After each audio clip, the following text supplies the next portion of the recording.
Hello student, इस video में हम बात करेंगे कि यदि आप एक स्टूडेंट है और आपने अपना ग्रेजुएशन कंप्लीट किया हुआ है, यानी कि आपका स्नातक कंप्लीट है और आप बेरोजगारी भत्ता योजना के लिए अपना ऑनलाइन फॉर्म भरना चाहते हैं, बेरोजगारी भत्ता योजना का लाभ लेना चाहते हैं, तो आप बेरोजगारी भत्ता योजना के लिए फॉर्म भरेंगे तो इससे पहले आपको 4 पेज वाला आय प्रमाण पत्र है, आय घोषणा पत्र है, उसको आपको भर कर आपको तैयार है वो करवाना होता है। तो ये जो फॉर्म है वो कैसे किस प्रकार से आप अपने द्वारा भर सकते हैं, किन किन किस में आपको सिग्नेचर वगैरह की आवश्यकता होगी और कहाँ पर आपको टेस्टेड वगैरह वो आपको करवाना होगा, सारी कुछ जानकारी इस वीडियो में मिलेगी। तो आप इस वीडियो में एंड तक आप बने रहिए। तो चलते हैं वीडियो को शुरू करते हैं।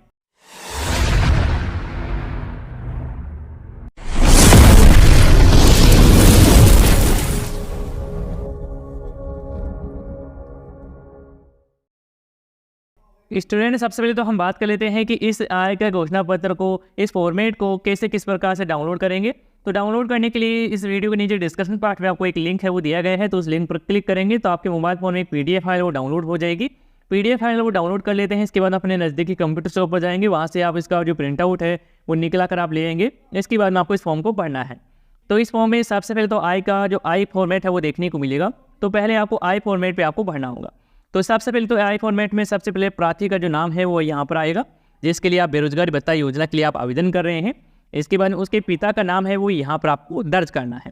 इसके बाद में आवेदक का जो पूरा कंप्लीट एड्रेस है वो यहाँ पर आपको डाल देना है।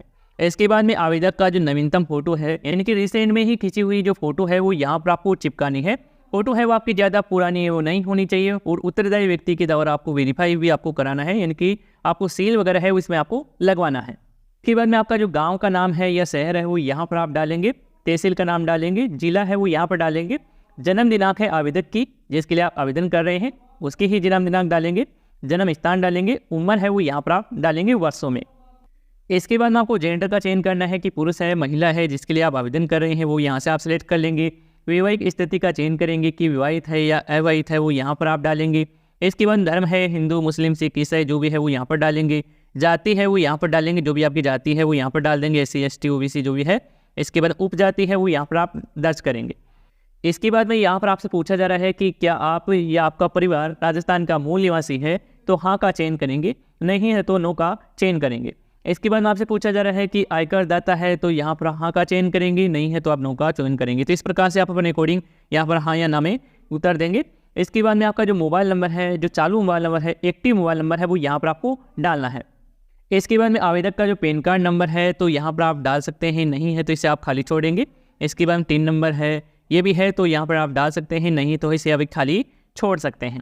इसके बाद में आप नीचे की तरफ आते हैं तो यहाँ पर आपको परिवार के सदस्य में उनकी वार्षिक आय का विवरण है वो यहाँ पर आपको देना है।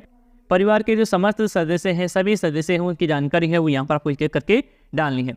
जैसे कि यहाँ पर आपको सदस्य का नाम आ जाएगा, सबसे पहले सदस्य का उसका नाम डालना है जिसकी आप वार्षिक आय है वो आप डालना चाहते हैं। आपके परिवार में कमाने वाला जो भी व्यक्ति है उसका नाम है यहाँ पर डालेंगे। जैसे कि आपके पिता है तो पिता का नाम है वो यहाँ पर आप डालेंगे, पिता की उम्र है वो यहाँ पर आ जाएगी। इसके बाद प्रार्थी से संबंध है वो क्या है, जैसे कि पिता से, यानी कि पिता है तो यहाँ पर पिता है वो यहाँ पर डालेंगे। इसके बाद में आपको व्यवसाय की जो प्रवृत्ति है वो यहाँ पर आपको डालना है कि क्या कुछ कार्य करते हैं, जैसे कि मजदूरी करते हैं तो वो यहाँ पर आप मजदूरी है वो यहाँ पर डालेंगे। वार्षिक आय है वो कितनी क्या रहती है सालाना वो यहाँ पर आप दर्ज करेंगे। इसके बाद में आपको माता का नाम है वो यहाँ पर आपको डालना होगा। इसके बाद उम्र आ जाएगी, प्रार्थी से संबंध है जैसे कि माता है तो यहाँ पर माता डाल देंगे। इसके बाद आपको व्यवसाय की प्रवृत्ति है, हाउसवाइफ है तो आप गृहिणी हैं वो यहाँ पर आप लिखेंगे। इसके बाद आय है तो आप लिख सकते हैं, नहीं है तो यहाँ पर आप इसे खाली छोड़ेंगे। इसके बाद में आपके कोई भाई बहन है तो उसकी जानकारी यहाँ पर दे सकते हैं या फिर अपनी जानकारी वो डालेंगे, जैसे कि आप नाम डालेंगे। इसके बाद आपकी उम्र आ जाएगी। इसके बाद प्रार्थी से संबंध है वो क्या है, तो जैसे कि सव्य है तो यहाँ पर आप सव्य लिखेंगे। इसके बाद में आवेदक की जो व्यवसाय की प्रवृत्ति है वो यहाँ पर बेरोजगारी है वो यहाँ पर लिखेंगे। इसके बाद में वार्षिक आय है वो आपकी होगी नहीं क्योंकि आप बेरोजगार है तो यहाँ पर इसे खाली ही छोड़ेंगे। इसके बाद में आपके परिवार की जो भी जानकारी है और सदस्य की वो यहाँ पर आप दे सकते हैं कि करके इस भी प्रकार से सेम जानकारी है वो यहाँ पर आप फिल कर देंगे। इसके बाद में आपकी जो टोटल जो वार्षिक आय रहती है आपके परिवार की वो यहाँ पर आप डाल देंगे। इसके बाद में यहाँ तक ये जानकारी आपकी कंप्लीट हो जाती है। इसके बाद में आपको प्रार्थी का जो सिग्नेचर है, यानी कि आवेदक कर रहा है जिसके लिए आप बेरोजगार भत्ता योजना के लिए फॉर्म भर रहे हैं, उनका जो सिग्नेचर है वो यहाँ पर आपको करवाना है। इसके बाद आपको प्रमाणीकरण है वो आपको इसका करवाना है। ये जो जानकारी है और यहाँ पर ये डेट वगैरह है, स्थान वगैरह है, सारी कुछ जानकारी है वो आप अपने तहसील में चल जाएंगे, वहाँ से आपकी जानकारी है वो कम्प्लीटली यहाँ पर नोटरी वगैरह है वो यहाँ पर अटेस्टेड वगैरह सारी यहाँ पर कर दी जाएगी। तो ये सब जानकारी आप फिल करके आप नोटरी पब्लिक से जो अटेस्टेड है, मोहर वगैरह है, सील वगैरह है वो यहाँ पर आप लगवा लेते हैं।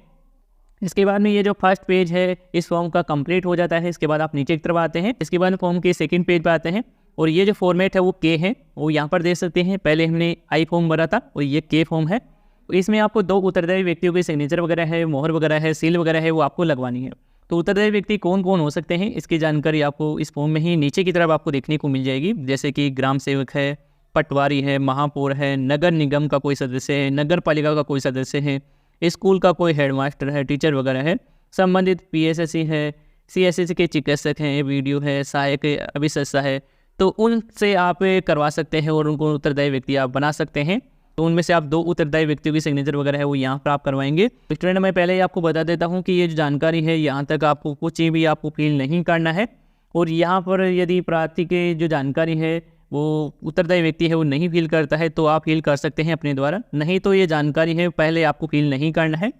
इसके बाद में उस उत्तरदायी व्यक्ति के यहाँ पर सिग्नेचर वगैरह है, सील वगैरह है वो यहाँ पर लगा दी जाएगी और यहाँ पर नाम वगैरह, दिनांक वगैरह, स्थान वगैरह है सारी कुछ जानकारी है वो यहाँ पर डाल दी जाएगी उसी के द्वारा।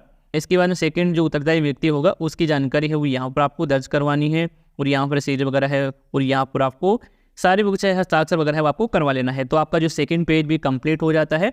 अब आप यहाँ पर जो 2 यहाँ पर देख रहे हैं जो गवाह है, जो भी उत्तरदायी व्यक्ति है, इनमें से आपको एक के जो फोटो ऊपर जो आपको सिग्नेचर वगैरह है, जो सील वगैरह है वो यहाँ पर आपको लगवानी है। जो आप फोटो चिपकाएंगे फोटो को ऊपर आपको यहाँ पर सील वगैरह है वो आपको लगाना है, इनकी फोटो को वेरीफाई आपको करवाना होगा।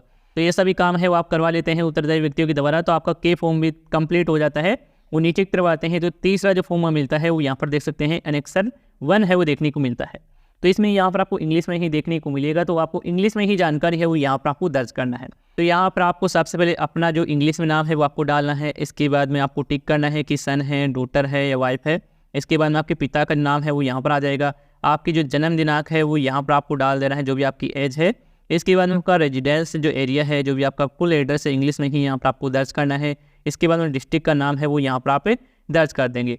तो ये जानकारी आप इंग्लिश में दर्ज कर देंगे। इसके बाद आप नीचे की तरफ आते हैं तो यहाँ पर आपको एप्लीकेंट का जो सिग्नेचर वगैरह है वो यहाँ पर आपको करवाना है। जो भी आवेदक है उसका सिग्नेचर वगैरह है वो करवा सकते हैं। सिग्नेचर आप चाहे इंग्लिश में करें चाहे हिंदी में करें, सिग्नेचर आप किसी में भी आप कर सकते हैं जिसमें आप सिग्नेचर करते हैं। इसके बाद में आपको एप्लीकेंट का जो फोटो है वो यहाँ पर आपको चिपकाना है और फोटो को आपको वेरीफाई आपको करवाना है। फोटो पर भी आपको अपने उत्तरदायी व्यक्ति से जिससे आप साइन करवा रहे हैं उन्हीं से यहाँ पर आपको वेरीफाई आपको करवा लेना है और जो भी नोटरी पब्लिक से आप करवाएंगे। इसके बाद आप नीचे की तरफ आते हैं, लास्ट पेज में आपको प्रार्थी का जो सभी का घोषणा पत्र है वो देखने को मिलता है। इसको भी आपको आवेदक के द्वारा ही भरना है। सबसे पहले तो आवेदक का नाम आ जाएगा, आवेदक के पिता का नाम आ जाएगा। इसके बाद प्रार्थी का जो सिग्नेचर वगैरह है, नाम वगैरह है वो यहाँ पर आपको डाल देना है। तो ये जो आपका जो फॉर्मेट है वो कंप्लीट हो जाता है और आपको एक भी सील है वो आपको मिस नहीं करना है जो भी नोटरी पब्लिक के द्वारा की जाती है। तो आप ये जो फॉर्म भरकर आप अपनी तहसील में जाएंगे तो वहाँ पर आपको वकील से संपर्क कर लेना है। उस वकील पर आपको ये जो फॉर्मेट ले जाकर आपको दे देना है, वहाँ से आपका जो काम है वो कर दिया जाएगा। मोहर वगैरह है, अटेस्टेड वगैरह है, सारा कुछ काम करके आपको दे देगा फॉर्म को। इसके बाद में आप इस फॉर्म को अपने जो नज़दीकी मित्र शॉप पर है या फिर आप अपने द्वारा भी ये फॉर्म भर सकते हैं। फॉर्म आपको कैसे किस प्रकार से भरना है इसकी भी वीडियो जल्द ही इसी चैनल पर देखने को मिल जाएगी और आपको उस वीडियो का लिंक है इस वीडियो के नीचे डिस्कशन पार्ट में आपको मिल जाएगा, चाहे तो आप उस वीडियो को देख सकते हैं। तो स्टूडेंट आज की वीडियो की जानकारी पसंद आई है तो इस वीडियो को लाइक कर दीजिएगा। चैनल पर यदि नए हैं तो चैनल को सब्सक्राइब करके नोटिफिकेशन बेल आप जरूर दबा लीजिएगा। तो इस वीडियो में अभी के लिए इतना ही और यदि आपको इसी से रिलेटेड कोई सवाल है, सुझाव है तो आप हमें कमेंट में बता सकते हैं। धन्यवाद दोस्तों।